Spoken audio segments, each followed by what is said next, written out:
ಓಂ ಗುರುಭ್ಯೋ ನಮಃ. ಗುರು ಶ್ರೀ ರಾಘವೇಂದ್ರ ಸ್ವಾಮಿಯೇ ನಮಃ. ಸಮಸ್ತ ಕನ್ನಡ ನಾಡಿನ ಜನತೆಗೆ ನಾನು ನಿಮ್ಮ ಪಂಡಿತ್ ಸಾಯಿ ಸ್ವರೂಪ್ ದೀಕ್ಷಿತ್ ಮಾಡುತ್ತಿರುವ ನಮಸ್ಕಾರಗಳು. ಇವತ್ತಿನ ಈ ಒಂದು ವಿಡಿಯೋದಲ್ಲಿ 2026ರ ಏಪ್ರಿಲ್ ತಿಂಗಳ ವೃಷಭ ರಾಶಿಯವರ ಈ ತಿಂಗಳ ಒಂದು ಮಾಸ ಭವಿಷ್ಯ ಹೇಗಿದೆ ಅಂತ ನಾವು ನೋಡೋಣ ಬನ್ನಿ. ಯಾರೆಲ್ಲ ಈ ಒಂದು ವಿಡಿಯೋ ನೋಡ್ತಾ ಇದ್ದೀರಾ ಕೊನೆಯವರೆಗೂ ವಿಡಿಯೋ ನೋಡಿ ಹಾಗೂ ಹೆಚ್ಚಿನ ವಿಡಿಯೋಗಳಿಗಾಗಿ ನಮ್ಮ ಒಂದು ಯೂಟ್ಯೂಬ್ ಚಾನಲ್ ನ ಲೈಕ್ ಮಾಡಿ, ಶೇರ್ ಮಾಡಿ ಹಾಗೂ ಸಬ್ಸ್ಕ್ರೈಬ್ ಮಾಡಿ. ಮೊದಲನೇದಾಗಿ ಹಣಕಾಸಿನ ಪರಿಸ್ಥಿತಿ ಬಗ್ಗೆ ಈ ಒಂದು ವೃಷಭ ರಾಶಿಯಲ್ಲಿ ನೋಡೋದಾಯ್ತು ಅಂತ ಹೇಳಿದ್ರೆ, ವೃಷಭ ರಾಶಿಯವರಿಗೆ ಈ ತಿಂಗಳು ಹಣಕಾಸಿನ ವಿಚಾರದಲ್ಲಿ ಸ್ವಲ್ಪ ಕೈ ಬಿಗಿ ಹಿಡಿಬೇಕಾಗಿರುವಂತಹ ಸಂದರ್ಭಗಳಿದೆ. ಆದಾಯ ಈ ಒಂದು ವೃಷಭ ರಾಶಿಯವರಿಗೆ ಚೆನ್ನಾಗಿರುತ್ತೆ, ಇಲ್ಲ ಅಂತ ಹೇಳಲ್ಲ. ಆದರೆ ಐಷಾರಾಮಿ ವಸ್ತುಗಳ ಮೇಲೆ ಅನಿರೀಕ್ಷಿತವಾಗಿ ಖರ್ಚು ಮಾಡುವಂತ ಸಾಧ್ಯತೆ ಲಕ್ಷಣಗಳು ಬಹಳ ಇದೆ. ಯಾವುದೋ ಒಂದು ಹಳೆ ಇನ್ವೆಸ್ಟ್ಮೆಂಟ್ ಗಳಿಗಿಂದ ನಿಮಗೆ ಈ ತಿಂಗಳು ಒಂದು ಸೂಕ್ತ ಲಾಭ ಸಿಗುವಂಥದ್ದು.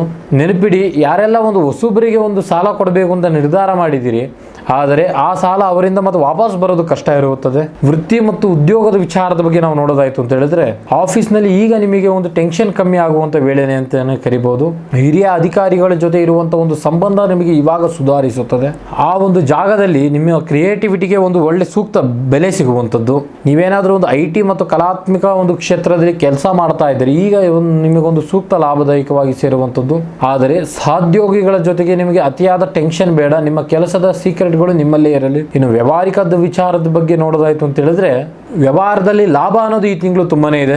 ಬಟ್ಟೆ ವ್ಯಾಪಾರ ಮಾಡಿರೋರಿಗೆ ಅಥವಾ ಇಂಟೀರಿಯರ್ ಡಿಸೈನ್ ಮಾಡೋರಿಗೆ ಈ ತಿಂಗಳು ಭರ್ಜರಿ ಲಾಭ ಅಂತಾನೆ ಕರಿಬಹುದು. ಹೊಸದಾಗಿ ಏನಾದರೂ ಒಂದು ಬಿಸ್ನೆಸ್ ಪ್ರಾರಂಭ ಮಾಡಬೇಕು ಅಂತ ಯೋಚನೆ ಮಾಡ್ತಾ ಇದ್ರೆ ಈ ತಿಂಗಳು ಸೂಕ್ತವಾಗಿದೆ ಅಂತಾನೆ ಹೇಳಿ ಕರಿಬಹುದು. ಇದು ಕುಟುಂಬದ ವಿಚಾರದ ಬಗ್ಗೆ ನಾವು ಇವಾಗ ಗಮನ ಹರಿಸೋದಾದ್ರೆ, ಮನೆಯಲ್ಲಿ ಹಿರಿಯರ ಬೆಂಬಲ ನಿಮಗೆ ಫುಲ್ ಆಗಿ ಸಿಗುವಂತದ್ದು. ಮನೆಯಲ್ಲಿ ಅಣ್ಣ ತಮ್ಮಂದಿರು ಇಲ್ಲ ಅಕ್ಕ ತಂಗಿಯರ ಜೊತೆ ಇರುವಂತ ಕೆಲವೊಂದಿಷ್ಟು ಇರುವಂತ ಸಮಸ್ಯೆಗಳು ಈ ಒಂದು ತಿಂಗಳು ನಿಮಗೆ ಸುಧಾರಿಸುತ್ತದೆ. ಮನೆಯಲ್ಲಿ ಯಾವ್ದಾದ್ರು ಒಂದು ಫಂಕ್ಷನ್ ನಡೆಯುವಂತ ಸಾಧ್ಯತೆಗಳು ಬಹಳ ಇದೆ. ಎಲ್ಲರೂ ಒಟ್ಟಿಗೆ ಕುತ್ಕೊಂಡು ಊಟ ಮಾಡಿ ನಗುವಂತ ಒಂದು ವೇಳೆಗಳಿಗೆ ಬರುವಂತದ್ದು.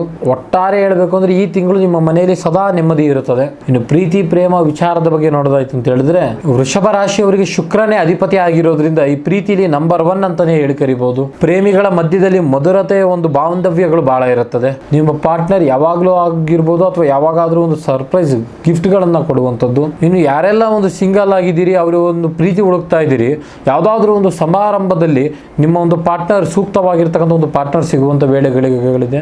ಇನ್ನು ಆರೋಗ್ಯ ವಿಚಾರದ ಬಗ್ಗೆ ನಾವು ಹೇಳೋದಾಯ್ತು ಅಂದ್ರೆ, ಗಂಟಲಿಗೆ ಸಂಬಂಧಪಟ್ಟಿರತಕ್ಕಂಥ ಸಮಸ್ಯೆಗಳು ನಿಮಗೆ ಕಂಡು ಬರಬಹುದು.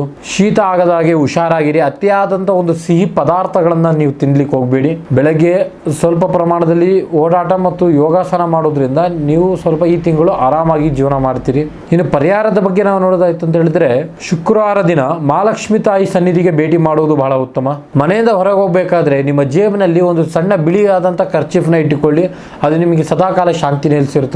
ಪ್ರತಿದಿನ ಓಂ ಶುಕ್ರಾಯ ನಮಃ ಎನ್ನುವ ಮಂತ್ರವನ್ನು 108 ಬಾರಿ ಜಪ ಮಾಡಿ. ಇದಾಗಿತ್ತು ವೃಷಭ ರಾಶಿಯವರ ಏಪ್ರಿಲ್ ತಿಂಗಳ ಸಂಪೂರ್ಣ ಮಾಸ ಭವಿಷ್ಯ. ನಿಮ್ದು ಕೂಡ ವೃಷಭ ರಾಶಿ ಆಗಿದ್ದಲ್ಲಿ ಓಂ ಮಹಾಲಕ್ಷ್ಮಿ ದೇವಿ ಎಂದು ಕಮೆಂಟ್ ಬಾಕ್ಸ್ ನಲ್ಲಿ ಕಮೆಂಟ್ ಮಾಡಿ ಹಾಗೂ ಹೆಚ್ಚಿನ ಜನರಿಗೆ ಈ ಒಂದು ವಿಡಿಯೋನ ಶೇರ್ ಮಾಡಿ.